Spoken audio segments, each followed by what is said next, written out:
ఈ ఔషధితపై వైద్య ఆరోగ్య కుటుంబ శాఖ నిర్వహించిన రాష్ట్ర స్థాయి వర్క్షాప్ను ఎంసీఆర్ హెచ్ఆర్డీలో ఆరోగ్య శాఖ మంత్రి దామోదర్ రాజనరసింహ ప్రారంభించారు. ఈ వర్క్షాప్లో కుటుంబ సంక్షేమ శాఖ సెక్రటరీ డాక్టర్ క్రిస్టినా, ఉన్నతాధికారులు RV Karnan, Hemant Kumar, doctor Ravinder Kumar, doctor Ajay, అన్ని జిల్లాల డిఎంహెచ్ఓలు, సిఎంఎస్, స్టోర్ ఇన్ఛార్జీలు, ఫార్మసిస్టులు పాల్గొన్నారు. హాస్పిటల్లో మీకు ఏదైతే మెయిన్ స్టోర్కి ఇష్యూ చేయడం జరుగుతుంది, మీరు ఇంటర్న్గా ఇష్యూ చేస్తారు. ఇక్కడ మెయిన్ గ్యాప్ ఏంటంటే ఇక్కడ ఇష్యూ చేయడంలో మెయిన్ స్టోర్ నుంచి సబ్ స్టోర్ కానీ వాల్స్ ఇష్యూ చేసినప్పుడు ఏదైతే నెక్స్ట్ స్లైడ్స్లో చెప్తాను. సో దయచేసి ఆ పాయింట్ పైన హెల్త్ ఫెసిలిటీస్ ఫోకస్ చేయవలసిందిగా కోరుతున్నాను. నెక్స్ట్ అక్కడి నుంచి మీరు మెయిన్ స్టోర్ నుంచి సబ్ స్టోర్కి, నేను సబ్ స్టోర్ నుంచి ఓపీ నుంచి అయితే ఇష్యూ టు పేషెంట్, దాని వార్డ్ నుంచి అయితే పేషెంట్కి ఇష్యూ చేయడం జరుగుతుంది. ఏ ప్రాసెస్ ఫాలో అవుతారు, ఎలా ఇష్యూ చేస్తారు అనేది.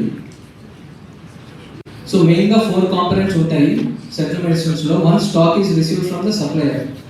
వచ్చిన తర్వాత then request for quality control supply by MIDC. దాని నుంచి ఏదైనా మీకు అవసరం ఉంది అంటే అదే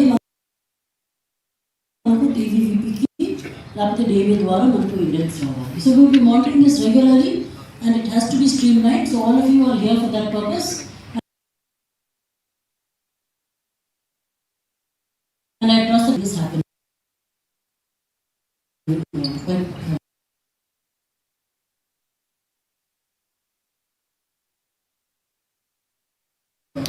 In session.